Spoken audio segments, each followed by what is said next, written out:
Hello student, सुप्रभातम। मैं Pravesh Sharma. Welcome back to my channel. जैसा कि हमारा संस्कृत शिक्षण के अंतर्गत टॉपिक चल रहा था प्रोनाउंसिएशन, उसी के अंतर्गत आज हम देखेंगे उच्चारण दोषों को दूर करने के उपाय।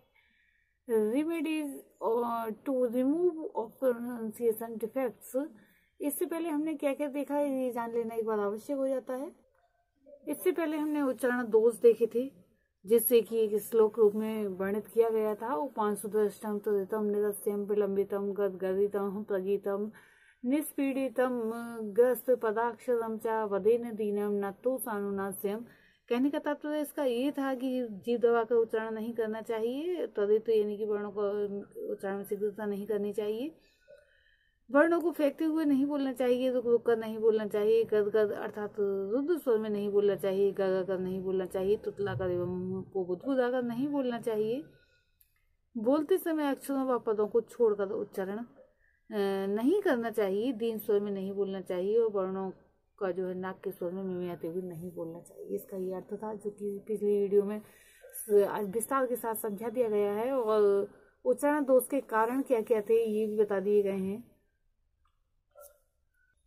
तो आज हम देखेंगे उच्चारण दोषों को दूर करने के उपाय क्या क्या हैं। ध्वनियों एवं उच्चारण स्थान के समग्र स्थानों का ज्ञान कराना।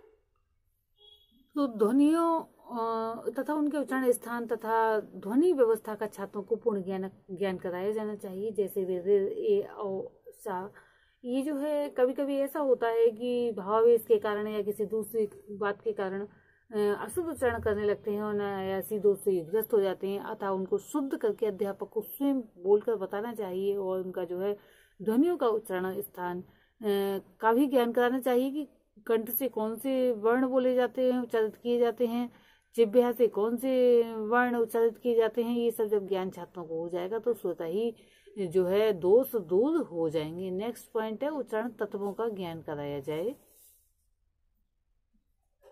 उच्चारण के तत्व होते हैं ध्वनि, लय, यति, गति, बल, स्वराघात आदि। उच्चारण तत्वों का जो है छात्रों को ज्ञान नहीं होता है। होगा भी कैसे, क्योंकि वे तो कोर्स से लेट होते हैं। एक अध्यापक का कार्य है कि इन तत्वों का ज्ञान उन्हें कराए, और इस कारण से अगर इन तत्वों का उन्हें ज्ञान नहीं होता है तो वे शीघ्रतावश किसी वर्ण का लोप कर देते हैं तो किसी वर्ण का आगम कर देते हैं, भारतीय का भारतीय कर देते हैं, स्नान का स्नान कर देते हैं, कभी कभी पदों में अनावश्यक बल देकर भी बोल देते हैं और अर्थ का अनर्थ हो जाता है। अतः एक शिक्षक को चाहिए कि उच्चारण तत्वों का ज्ञान कराए।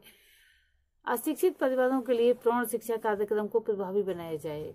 कहने का तात्पर्य ये है कि जहाँ परिवार में जो अशिक्षित लोग होते हैं उनके बच्चे उच्चारण जो करते हैं माता पिता के बोलने के अनुसार ही करते हैं और वे दोष से ग्रस्त हो जाते हैं। अतः उनके लिए जो ऐसे परिवार हैं जिसमें की शिक्षा नहीं है, उनके लिए प्रौढ़ शिक्षा को या प्रौढ़ शिक्षा कार्यक्रम को प्रभावी बनाया जाना चाहिए, यानी कि उनके लिए समझाया जाना चाहिए और इन कार्यक्रम को और बढ़ावा दिया जाना चाहिए। मतलब अन्य कार्यक्रम इसी प्रकार के चलाए जाने चाहिए जिससे परिवार के सदस्य शुद्ध उच्चारण करें और बालक भी बाल्यकाल से ही शुद्ध उच्चारण करना सीख जाएं। नेक्स्ट पॉइंट है हमारा शारीरिक विकृत बालकों को चिकित्सीय सुविधा। कभी कभी ऐसा होता है कि बालक शारीरिक विकृति से ग्रस्त होते हैं, जैसा कि पाणिनि महोदय ने इस संबंध में एक श्लोक दिया था। ना कराली ना लंबोष्टा ना व्यक्तो नानुनासी कहा गद गदो वद जे बेहस न वर्णान वक्तुर में हटती। यानी कि इस प्रकार के कोई भी दोष होने से जो है बालकों में विकृति आ जाती है और वैसा ही बोलने लगते हैं। अतः ऐसे बालकों को, जैसे किसी के होठ ज्यादा चौड़े हैं, ज्यादा उठे हुए हैं, तो सर्जरी द्वारा उन्हें सही कराया जा सकता है। और जो नाक से बोलता है, क्या कारण है, कभी कभी ऐसा होता है नाक में एक हड्डी बड़ी हुई होती है जिसके कारण से छात्र बोल ही नहीं पाता है। तो जब तक इनको चिकित्सकीय सुविधाएं नहीं मिलेंगी तो उनकी जो समस्याओं का समाधान नहीं हो सकता। अतः ऐसे बालकों को चिकित्सकीय सुविधाएं दी जानी चाहिए। नेक्स्ट पॉइंट है बोलियों की भिन्नता के अनुसार अध्यापक प्रशिक्षण। कहने का तात्पर्य ये है कि जब एक अध्यापक बनता है, ट्रेनिंग करने के बाद जब जॉब लगती है तो वो किसी भी क्षेत्र में भेज दिया जाता है अध्यापक। अब ऐसा नहीं होता कि उस क्षेत्र की बोली अध्यापक को आती ही हो, तब ऐसी स्थिति उत्पन्न हो जाती है कि ना तो छात्र शिक्षक को समझ पाते हैं और ना ही शिक्षक छात्रों को समझ पाता है। इसके लिए चाहिए गवर्नमेंट के लिए कि ऐसे अगर किसी अदर स्टेट का, किसी दूसरे राज्य का अगर शिक्षक है तो उसे जिस राज्य में भेजा जा रहा है तो उसकी बोली के बारे में भी उसे कुछ प्रशिक्षण यानी कि ट्रेनिंग देनी चाहिए, जिससे कि वहां जाने पर वह बालकों को अच्छी प्रकार से समझ सके और उच्चारण भी ठीक प्रकार से कराया जा सके। नेक्स्ट पॉइंट है, शिक्षकों को अपनी भूमिका में सुधार के उपाय करने चाहिए। ये उच्चारण दोष का प्रमुख कारण है कि शिक्षक की दोषपूर्ण भूमिका है।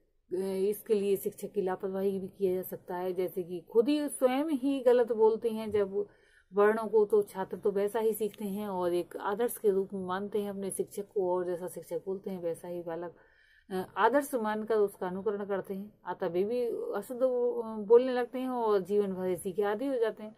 अतः एक अध्यापक को चाहिए कि वह अपने आप में सुधार लाए और शिक्षकों की उच्चारण संबंधी कमजोरियों को दूर करने के लिए उन्हें प्रशिक्षित किया ही जा सकता है। कभी भी अप्रशिक्षित अध्यापक को जो है पूरा कार्यभार नहीं लेना चाहिए, और अगर कार्यभार लिया भी है तो साथ साथ अपनी ट्रेनिंग करते जाना चाहिए, जिससे कि बालकों का जो है नुकसान ना हो। बीएड, बीटीसी, एलटी करते समय ही छात्र अध्यापकों को भाषा विशेषज्ञों द्वारा शुद्ध उच्चारण संबंधी प्रशिक्षण दिया जा सकता है, जिससे अध्यापक स्वयं तो शुद्ध उच्चारण करेंगे ही और छात्रों को भी शुद्ध उच्चारण का अभ्यास कराएंगे। छात्र उनका अनुकरण कर अपने दोषों को दूर कर सकेंगे। नेक्स्ट पॉइंट है हमारा, उच्चारण अभ्यास कराया जाए। अभ्यास शुद्ध उच्चारण करने व सिखाने की विधि है। जैसा कि एक कहावत है, करत करत अभ्यास ते जड़मत होत सुजान, रसरी आवत जाते सिलते पर निशान। कहने का तात्पर्य क्या है कि अभ्यास करते करते मूर्ख व्यक्ति भी यानी कि जो जड़ होता है वह भी विद्वान बन जाता है। जैसे कि एक कुएं पे जो रस्सी बनी हुई होती है, लगातार पानी खींचे जाने से वहां पत्थर पर भी रगड़ पड़ जाती है और पत्थर में गड्ढा पड़ जाता है। तो फिर ये तो मानव मस्तिष्क है, क्यों नहीं सुधार आएगा, अवश्य ही आएगा। इसलिए उच्चारण का जो है अभ्यास अवश्य ही कराया जाना चाहिए। नेक्स्ट पॉइंट है हमारा, सजेशंस ऑफ करेक्ट प्रोनाउंसिएशन, सही उच्चारण के लिए सुझाव। यदि छात्र अशुद्ध उच्चारण करें तो उन्हें तत्काल रोककर शुद्ध उच्चारण कराया जाना चाहिए। कठिन शब्दों का अनुवाचन एवं उच्चारण अभ्यास पूरी कक्षा में कराया जाना चाहिए। व्यक्तिगत उच्चारण शिक्षण अधिक प्रभावी होता है, तथा शिक्षक को छात्रों के उच्चारणों पर व्यक्तिगत ध्यान देना चाहिए। कहने का तात्पर्य ये, कक्षा में सभी बालक उच्चारण कर लेते हैं, एक दो बच्चा ऐसा है जो हमेशा गलत ही बोलता है, तो अलग से जब अध्यापक के पास समय हो और छात्र के पास भी समय हो तो उसे अलग से समझाया जाना चाहिए, जिससे कि उसमें सुधार स्वतः ही आ जाएगा। अनुनासिक वर्णों के उच्चारण का अभ्यास कराने के लिए एकाधिक शब्दों का उदाहरण रूप में प्रस्तुत किया जाना चाहिए। एक से अधिक जब होंगे तो बच्चे स्वतः ही सीख जाएंगे। संधि युक्त पदों का संधि विच्छेद करके तथा सामासिक पद का समास विग्रह करके उनका उच्चारण अभ्यास कराया जाना चाहिए। शिक्षक स्वयं गति, यति, बलाघात, स्वराघात, लय आदि के साथ धैर्य पूर्वक जो है उच्चारण करे तथा छात्रों को भी ऐसा अभ्यास कराए जिससे कि उनमें सुधार आ सकता है। आज के लिए इतना ही, धन्यवाद।